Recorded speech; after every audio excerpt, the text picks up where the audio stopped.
در مشکلات تیر میکنی زندگیت، لیکن اجر آخرت ضایع نیست، اصل پاداش در اونجاست. پس اول چیزی که خیلی اهمیت داره عقیده صحیح. بعد از او و کانوا یتقون، و باشن همیشه تقوادار.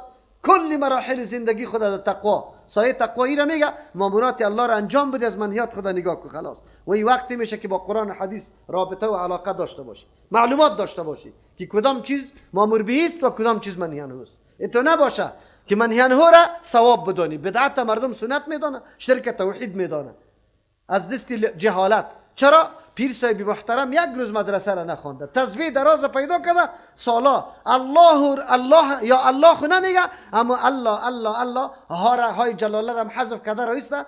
الله الله مثل که کسی که درد سرش رسیده باشه الله الله میگه. از کاری از یا امیر رقم است نمیبینی شما، امیر رقم است از جهالت است نمیدانه. یا خوش هستن که ما عبادت الله را میکنیم و این را ثواب میدانه، خبر نداره که رای شیطان میپیمایه ولی در لشکر شیطان داخل است. چرا که او ذکری که پیغمبر علیه السلام برش گفته او را یکی شاید نداره. بری پرسان کنه امتحاناً پرسان کنه بگو از کار سبا و بیگا کدام است، از کار خواب کدام است. اگر یا فهمیدن یکیشم نمیفهمه، فقط از کار خود ساختگی خدا او را چی تلقی میکنه که اینی ما را میرسانه. دیگهش باز دیگر رقم گپاره به خاطر که فریب بده مردم.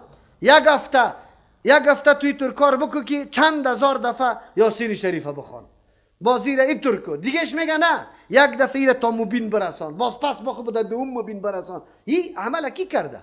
این طوری عمل بدعت است. چرا که پیغمبر نکرده، صحابه نکرده. چرا ابوتر مستمر نمیری؟ این طریقه را از کجا کشیدی؟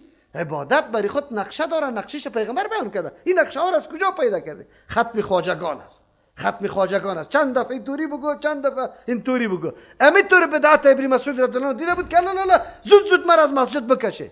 مردم دانه ها را انداخته بود بگه اینی قدر اینی را بگه، اینی قدر اینی را بگه، اینی قدر کی گفته که اینی قدر این بگه؟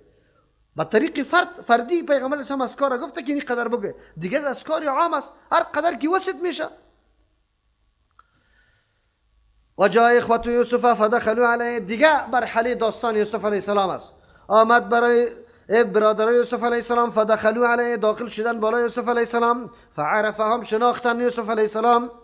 چرا؟ فراست یوسف علیه السلام زیاد بود، چرا که نبی بود، اما برادرها خو نبوت نداشت، فراستشان کم بود و یکی در ذهن و گمانشان نمیگشت که یوسف علیه السلام دی مکان و منزلت رسیده باشه. و خو میگفتن کدام جای غلام است فروخته شد رفت دیگه کجاست. و هم له منکرون، می برادرها برای یوسف علیه السلام منکرون، ایرا ناشنا می دانستن. چرا که در مقام خیلی عالی بود. الله متعال چه رقم انتظام میکنه؟ قحطی کجاست؟ مسلط شدن یوسف علیه السلام سری خزانه کجاست؟ برادرها جوالا را گرفته پشت غله آمدن کجاست؟ چی کارا در اینجا میشه؟ تدبیر الله اینمی را میگه، تقدیر الله اینمی را میگه که چه قسم انتظامات کرده رئیس الله متعال. اما یک متقی را که تقوا را اختیار کرده آخر الامر در مقصد میرسانه ولو که زمانه خیلی طولانی شود. کدام خوابی را که یوسف علیه السلام دیده و عملی میشه. ولما جهزهم بجهازهم، هرگاه که مهیا کرد آماده کرد بجهازهم به اسباب ازوا، چیزای ضرورت ازوا.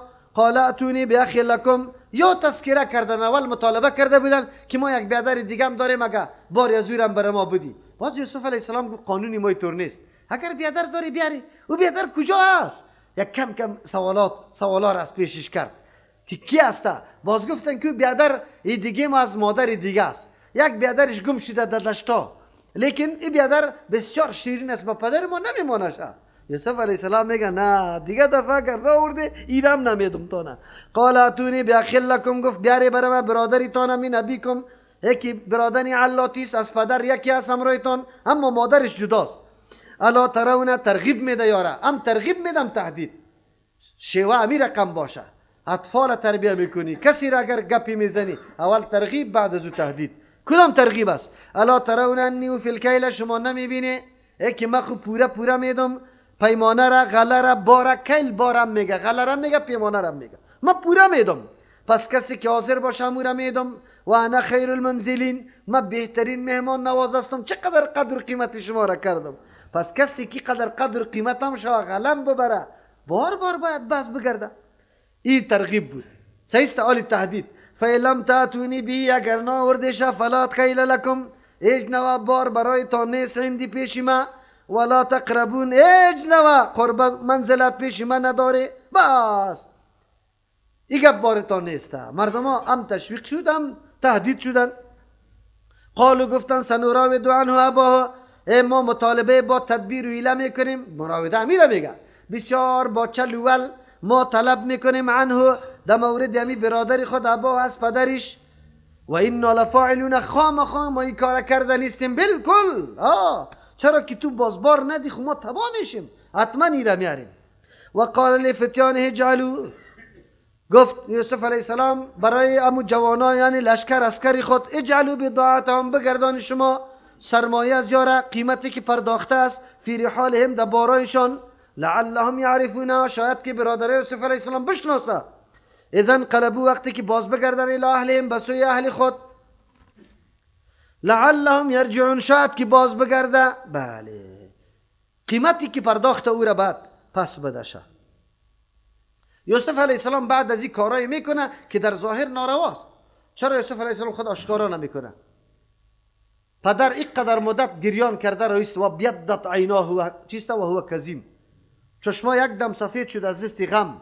یوسف علیه السلام آگاهی داره چرا می گپا را خبر نمیده؟ کلی معامله به طریق وحی است تعلیم وحی الله متعال است.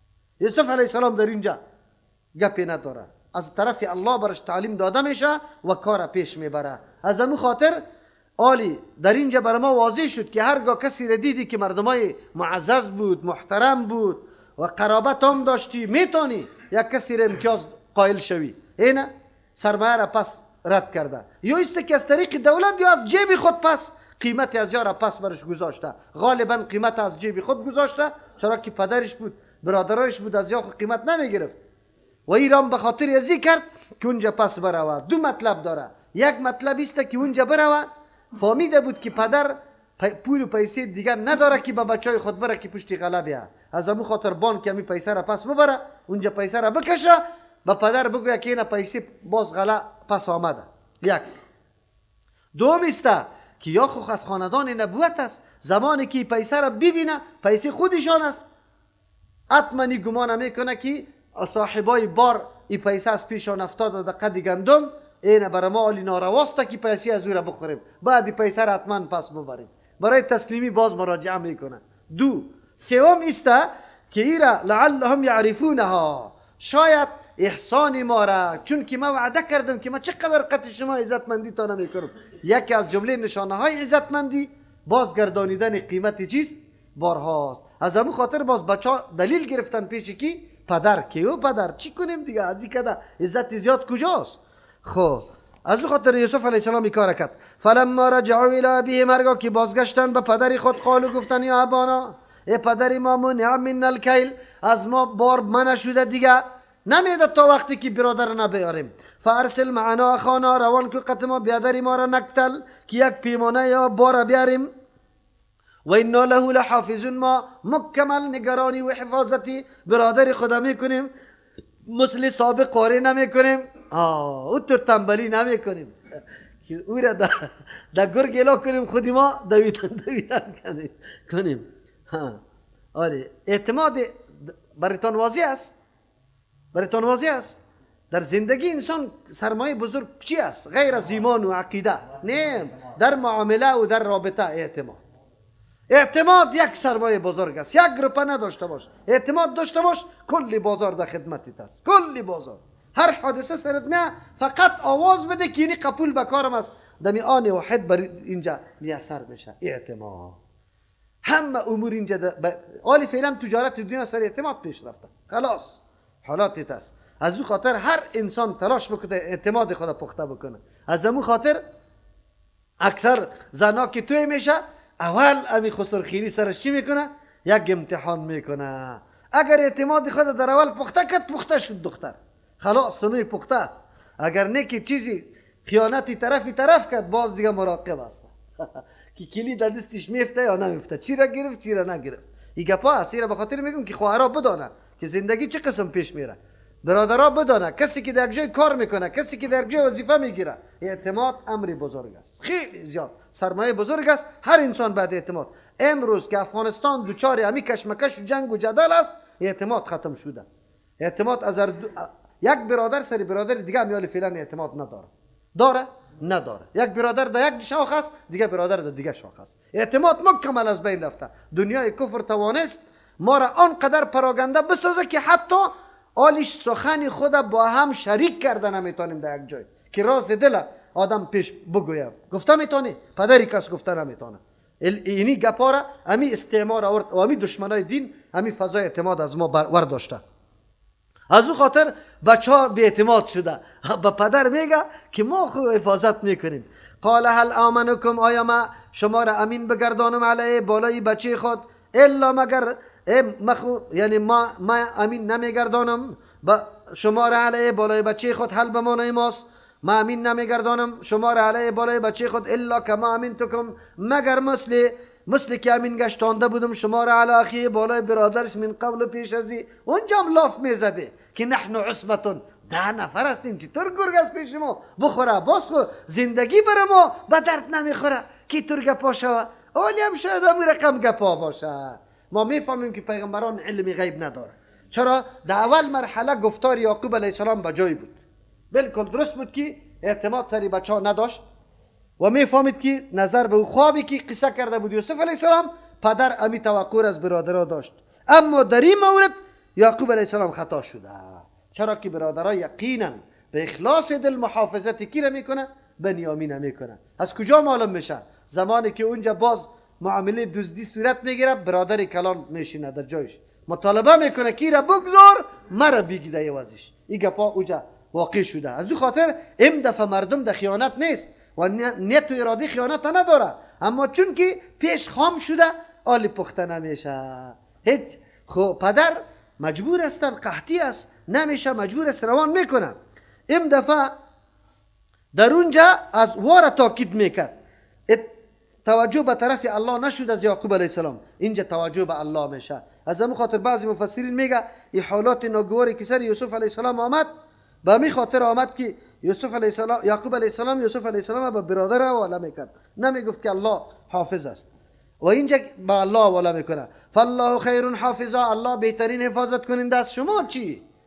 اگر الله نگاه کنه شما هر نوع کید بکنی نمیشه، اما اگر الله نگاه نکنه و هو ارحم الراحمین، الله خیلی رحم کننده است، از رحم کننده ها کرده. یعنی بالکل مکی کدام تکلیف رنج برم میرسه الله خامخا رحم میکنه، اینطور حالت سرم نمیاره. ولما فتحوا متاعهم، هرگاه که اعلا کردن واس کردن متاعهم اسباب سامان خدا، وجدوا بضاعتهم، یافتن سرمایه خدا اسباب خدا، ردت الیهم که بازگردانیده شده بود برایشان. قالو گفتن یا ابانا ما نبغی، دو مطلب داره. میگه قالو گفتن یا ابانا ما نبغی، چه چیز دیگه طلب کنیم پدر؟ سایکو ای اعزاز ای اکرام، و اگر تو میگی که پول نداریم که باز شما را روان کنم، این پول پس روی کرده. یکی باز میگه دوم ترجمه در این صورت ما استفهامیه شد، اینطور است. قالو یا ابانا ما نبغی، ما نمیابیم، ما نبیابیم اینطور فرصته که مردکه قطع ما وعده کرده اگر بیاده را ببریم، اونجا باز ما نافیه میشه. ما نمیابیم اینطور فرصته، اینطور چانسه، چرا که وعده کرده برادرم ببریم، دیگه یک بار زیاد میشه. هازی بداعتونا، اینی قیمت تو سرمایه ما، ردت الینا بازگردانیده شده برای ما. و نمیر اهلنا، باز میرویم و غله میاریم اهلنا به اهل خود. و نحفظ اخانا، حفاظت بیادر خدا میکنیم. و نزداد کیل بعیر، یک بار شترم زیاد میشه. خلاص دیگه. ذالک کیلو یسیر، دو مطلب داره. این باری که این دفعه آوردیم خیلی کم است، اهل و عیال ما زیاد است، قحطی کلی جاره فرا گرفته، نشوه که ده سختی واقع شیم، بریم یک دفعه دیگه هم بیاریم. یک معنی است. دوم معنی ذالک باری زیادی برادری ما سریو پاچا، کیلون یسیرون، خیلی یک باری خیلی کم است، برش معلوم هم نمیشه. اینا ما بطور مفت بر ما میده، چرا که پاچا را دیدیم بسیار آدمی چی هست؟ سخاوتمند است. قال لنرسله معکم، یعقوب علیه السلام میگه بچهای خود هرگز روان نمیکنم امرایتان، حتی توتینی موثقا، تایی که شما برای ما یک وعده محکم بده. موثقا من الله، که تاییدش توسط محکم از جانب الله شده باشه، یعنی نام الله سرش گرفته شده باشه. معلوم میشه که هر معامله سرش نام الله گرفته شده، اون معامله بسیار محکم است. لتاتوننی به که خام یاری بیا ای بچه مرا. بله یک گپ است و استثناست، الا یحاط بکم، مگر که احاطه کرده شود ای شما را یک حادثه ناگوار کلتان فرا بگیره. بلای عمومی اگر آمد اونجا شما ملامت نیستی. فلما اتوه موثقهم، هرگاه که دادن وعده محکمه و پدری خود تعهد کردن که بالکل ما حفاظت میکنیم. قال الله علی ما نقول وکیل، گفت یعقوب علیه السلام ای الله با آن چیزی که ما میگیم بالکل حافظ است، یعنی بعد سر از اعتماد کرده شو، ما هم سر از اعتماد میکنم. و قال یا بنی، بله پدر بچه را خوروان میکنه، ناچار است، ضرورت برش پیش است، اما یک چیزی ادب برش نشان میده، یک چیزی گپا را میکنه. و این درس است که انسان اسباب مشروع را که الله متعال برای دفع کدام مصیبت و ضرر الله روا کرده، از او اسباب باید انسان استفاده بکنه، او را در کار پرته. خب بعد از او اتکا به اسباب نکنه، اسباب مؤثر ندانه، بلکه به الله متعال حواله بکنه. اسباب ظاهر استعمال کو، لیکن بعد از او اعتماد سری اسباب نکنی. یعقوب علیه السلام در اولاد خود امی گپ میگه. و قال یا بنی لا تدخلوا من باب واحد، ای بچه های ما داخل نشوی از یک دروازه، و ادخلوا من باب متفرقه، از دروازه جدا جدا داخل شوی. از دو وجه، یک وجه است که مردم سرتان حسد میکنه، وقتی که شما بروی یک دم داخل شوی، قحطی زیاد شده، مردم ضرورت به دانه غله زیاد داره، که شما یک دم داخل شوی، یک دم اعتراض میکنه که کلیتان از یک خانه است نمیدیم براتون.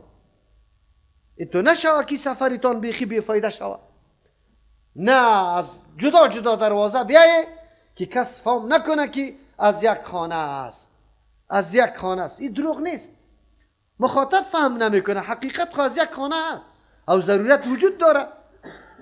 اینی طور حیله را، این حیله مشروع است، چرا که دی دروغ نمیاد، کدام گناه زور ظلم سری کسی نمیشه، از او خاطری درست است. و این میره تدابیر گرفتن یا اسباب استعمال کردن میگه. یکی به این خاطر گفته. دوم، یک دم بچای پیغمبر 11 نفر همینطور تکره هر جایی که برسه چشمی مردم دش میفته، نظر میکنه شه، و نظر بالکل در شریعت درست آمده. در نظر حتی طب تحقیق کرده که از خود یمی چشمی کسی که نظر کننده است یک نوع جراثیم میره در سری چی وجودی او شخص نظر شده چی میشه. از امو خاطر است که پیغمبر علیه السلام میگه کسی که میفهمه که من نظر دارم و یک چیزی خوب خوشش میاد، باید ماشاءالله بگوید. اگر ماشاءالله نگفت گناهگار است، این گناه کرده. و علاج نظر هم توسط چیسته؟ اون دعاها آمده در احادیث، علاجش آمده. از او خاطر است که نظر میشه، نظر بالکل درست است و این شوده میتونه. چرا چیزی خوب که در نظر کسی خیلی شیرین بیا، امو زود که چی میشه؟ نظر میشه. از او خاطر ماشاءالله بگوی. هر انسان باید ایره در زیر خود داشته باشه، یک چیزی خیلی خوبش به نظرش میاد ماشاءالله بگو که نظر دفع شود. یعقوب علیه السلام هم برای دفع نظر بچهای خود تدبیری مشروع را نشان میده که اینی کارا بکنه. اما یک آدم نگوید که بله امی کارا وی که یعقوب علیه السلام به بچه‌ها گفته راستی هم یارا نجات داده میتونه، امی توهم یا امی تصوری غلط دفع میکنه خود یعقوب علیه السلام. و ما اغنی عنکم من الله من شیء، ما دفع کردن نمیتونم از شما، من الله آن چیزی که از جانب الله نوشته شده، من شیء چیزی را، چرا که تمام امور در آخر در انجام رسانیدن کاری کیست؟ الله متعال است. خب بله اسباب الله مشروع کرده، اسباب مشروع باید استعمال شود و این منافات با توکل نداره. عین معنای توکل این نیست. این الحکم الا الیه، نیست حکم نه تکوینی نه تشریعی مگر برای کیست؟ الله برای الله سپاریده شد. از خاطر میگه اسباب و تدابیر خود گرفتیم لیکن مؤثر نمیدانیم. چی میگیم؟ علیه توکلت، خاص بالای الله اعتماد میکنم. یه اسباب اعتماد نمیکنیم که مؤثر است. و علیه باید بالای الله متعال فلیتوکل المتوکلون، کسایی که توکل کننده است باید اعتماد سر کی داشته باشه؟ الله متعال. اما بعد از استعمال اسباب استعمال کن. ولما دخلوا من حیث امرهم ابوهم، یه تدبیر خوی یعقوب علیه السلام نشان داد. آیا کافی شد؟ نه، چیزی که در تقدیر است الله او را میرسانه، یه اسباب باز کار نمیکنه.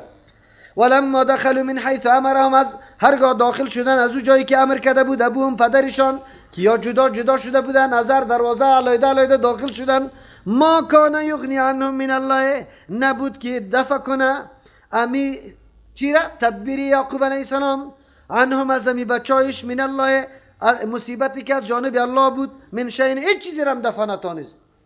بچه متهم به دزدی میشه، نفر گروگان گرفته میشه، این گپا کلش واقع میشه. الا حاجتا فی نفس یعقوب، مگر یک خطره بود، یک گپی بود، یک خیال بود که در چیسته در نفس یوسف علیه السلام آمد، چی یعقوب علیه السلام آمده بود، قضاها که او را در سر رسان. و هر مسلمان همینطور اسباب چی بکنه؟ استعمال بکنه و اعتماد سر اسباب نداشته باشه. توی اسبابی تا استعمال کو، او طرف به الله بگذار، الله چیزی را که نوشته کرده او چیز شده نیست. و انه لذو علم لما علمناه، یقینا یعقوب علیه السلام این کارا را به بی‌علمی و جهالت نکرده، پیغمبر است. این کار و تدبیر گپا را که کردی کلش بنا بر مهارت و علم میشه. او صاحب علم است، ما برای علومی که علمناه ما برش تعلیم دادیم، از او خاطر تدبیر توکل هر دو را انجام داد. هم توکل کرد هم تدبیر، اسباب هم استعمال کرد، اما بعد از او مؤثر اسباب ندانست. اتکا بالای کی کرد؟ الله متعال. ولکن اکثر الناس لا يعلمون، لیکن اکثر مردم ها یا ایج اسباب استعمال نمیکنه، میگه منافات قطعی توکل داره، ای هم غلط است. که خدا این قدر تو غنی و مستغنی میدانی که در اسباب هم نیاز نداری، حالان که کل زندگی دنیا را الله مرتبط به چی ساخته؟ اسباب. خراب پس کی خاص میگه نان برم برسه، این توکل نیست. ها این توکل نیست. اولاد قرار در خانه میمونه، تبلیغی سای بستری خدا پشت میکنه، کش 4 ماه میرم، زن برش چیغ میزنه مردکه روغن نیست، آرد نیست، برو شما را به الله میسپارم. این بدبخت، این به الله سپاریدن نیست، این به دست خود هلاک کردن است. همونطور میشه، همونطور نمیشه. اسباب استعمال کن، این کار برات جایز نیست. این فریضه را انجام بده. این فریضه نفقه سر تو فرض است. تو بجای از که تو امر بالمعروف واجب کفایی بود، فرض کفایی بود، این فرض عین است. این را انجام بده، باز بعد از اونجا برو. فرض جهاد چی خو عین، فرض عین خو نشده که نفیر عام باشه کل گید مقابل دشمن بره. تو خو برای دعوت میری، باز قابل دعوت هم نستی، الف بیرم یاد نداری، به تعلیم میری، دوڑی خور. بی علمی این رقم است. خانه را اولادا را اعلام میکنه میره، او بیچاره زن طایفه برای از یک همسایه از دیگه همسایه گداگری میکنه. عجیب. باز زیر دین میگه، این دین نیست. اسلام برای هر چیز مرحله مقرر کرده. کدام مرحله پیش باید شود، کدام گپ باید اول شود، بعد از دیگه گپ. این تو نیست که بس اینطور است. این را مردم میگه توکل، اسباب استعمال بکن، اما اتکا برای اسباب نکن. تدبیر یعقوب علیه السلام کرد، لیکن اتکا بالای کی کرد؟ الله، نه بالای اسباب. لیکن مردم چیست؟ ولکن اکثر الناس لا يعلمون، لیکن اکثر مردم ها نمیدونه، یا از سر اسباب استعمال نمیکنه، مثل شیخا واره، یا اسباب استعمال میکنه اما کمال توجهش سر کیست؟ اسباب از الله یادش نمیاد. همین اسباب مؤثر میدونه که با تاسف امروز اکثر مسلمانای ما امیر رقم است که وقتی اسباب برابر شد فکر میکنه که نمیشوده، حالان که اسباب مؤثر نیست. سبحان ربک رب العزة عما یصفون و سلام علی المرسلین والحمد لله رب